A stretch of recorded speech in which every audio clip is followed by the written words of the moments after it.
পুরো দমে চলছে বাঙালির প্রাণের উৎসব বাংলা নববর্ষ বরণের প্রস্তুতি। আমরা তো তিমির বিনাশী প্রতিপাদ্যে ঢাকা বিশ্ববিদ্যালয় চারুকলা অনুষদ প্রস্তুত মঙ্গল শোভাযাত্রা আয়োজনে।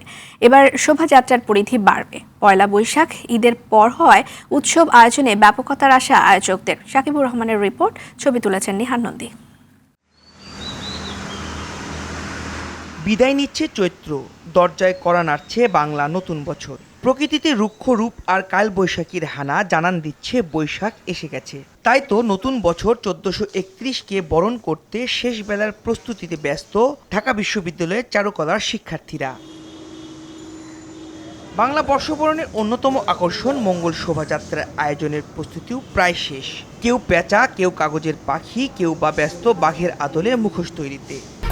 1, 2, 3 ঢাকায় জমি জিতে নিন 100% ক্যাশব্যাক সহ 20 কোটি টাকার পুরস্কার।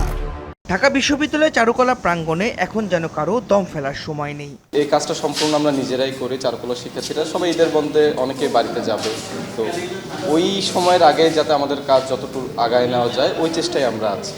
রাজা রানী এই যে কাজ চলছে, আরও আমরা ছোট ছোট আরও কিছু মাস্ক করছি, সেগুলোর কাজ চলছে। আমাদের সরা পেইন্টিংয়ের কাজ চলছে, নর্মালি পেইন্টিংয়ের কাজ চলছে। পাখি ঘরে ছোট ছোট পাখি ভেঙে অন্যান্য পাখিরা, এইগুলো পাখি হচ্ছে আমরা কাগজ দিয়ে তৈরি করি, কালার করি।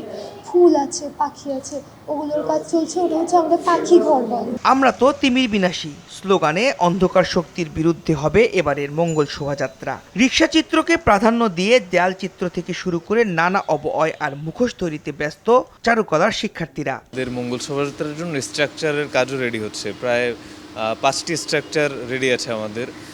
হাতি, তারপরে হচ্ছে টেপা পুতুল, তারপরে হচ্ছে বনরু, এগুলোর ফর্মে কাজ হচ্ছে আর কি স্ট্রাকচারের জন্য।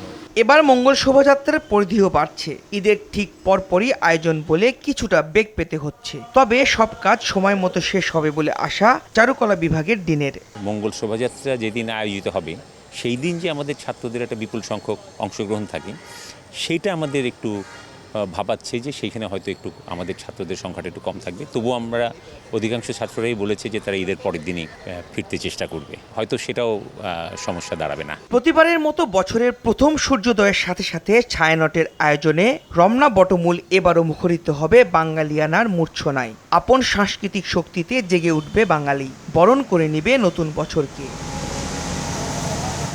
সাকিবুর রহমান, RTV, ঢাকা।